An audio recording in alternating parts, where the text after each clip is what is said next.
So framing. I wanted to tell you a little bit of a story.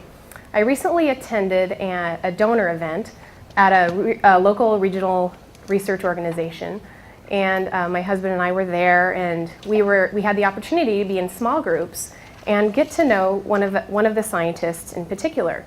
And he was doing some really incredible work on emergency medicine, where they're looking at people who are in coma states and how to bring people out of the coma using a different mixture of gases.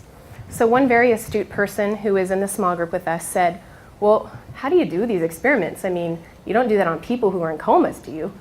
And he said, no, basically what you do is we take a tube the size of a garden hose and we shove it into the femoral artery of our pigs, wait for 80% of their blood to drain out, and then we have a coma-like state, and then we work with them from there. And I just thought, geez, you know, this is a very wonderful graphic illustration of what he does, probably in the hope of engaging his audience. But I thought, I wonder if he really thought about the crucial donor audience that he was speaking with, and how possibly some of them might have an issue with animal welfare in labs. And so during the Q&A portion, I said to him, you know, I'm not in this camp, but what would you say to somebody who has a real strong feeling about animal welfare in research? And he said, oh, that is a great question. And he did. He responded very well. So that's a great question. You know, right now it's not ethical to do these experiments in humans, so animals are our next best choice. And he said, I really don't love doing research on animals. I don't. But if someone else has a better idea, please tell me. And when we were done, I had 3 people out of 20 in the small group come up to me and say, boy, I'm really glad you asked that question because I was too embarrassed to ask it myself. And I'm worried about how animals are treated in research. And so I just thought this is a great way to show that it really matters to consider who your audience is in advance, so that maybe next time, if you're speaking with a crucial audience like donors, you might not go with such a graphic image of how your work is done. Framing is a relatively new paradigm from social science and policy, which has come out of data showing that efforts to improve science literacy and public support for science have fallen short significantly.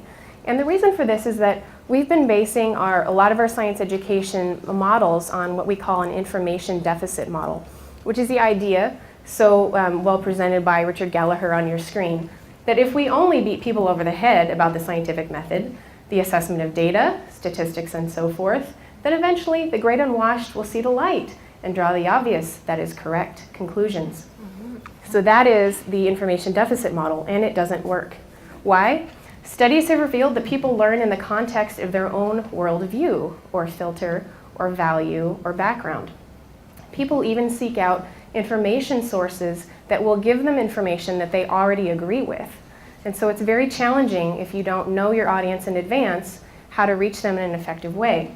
So framing is a strategy that tailors a message to make it more personally relevant to your audience. It does simplify a complex issue, which can make some folks a little bit nervous, but it does emphasize certain considerations over others to get people directed in a certain way.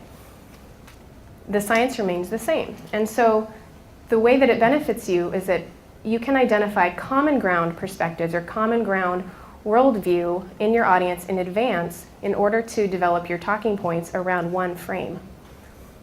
Question: what are the goals of most of your talks? Is it 1, understanding, that people come away learning something? Or is it 2, that they have an attitude adjustment or all of a sudden they've seen the light and they want to support science? So can I have a show of hands? Who for understanding? Most of you. And who for an attitude adjustment toward science? Less of you. Well, I would argue that while all of you probably want your audience to learn something, you may not realize that the impact of the way that you present yourself as a scientist or an outreach specialist and the way that you present science will have an impact on how your audience receives the message about biomedical research. So if you want your audience to understand and remember your key messages, and you want them to have a positive emotional imprint of your talk, you need to use framing in advance to present your message to your audience.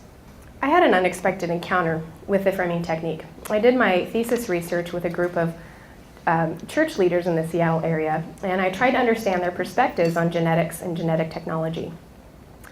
Very unexpected thing happened, that the data came out as is already being in frames. That is, the participants had already thought through their making sense of genetic technology in the light of specific framing.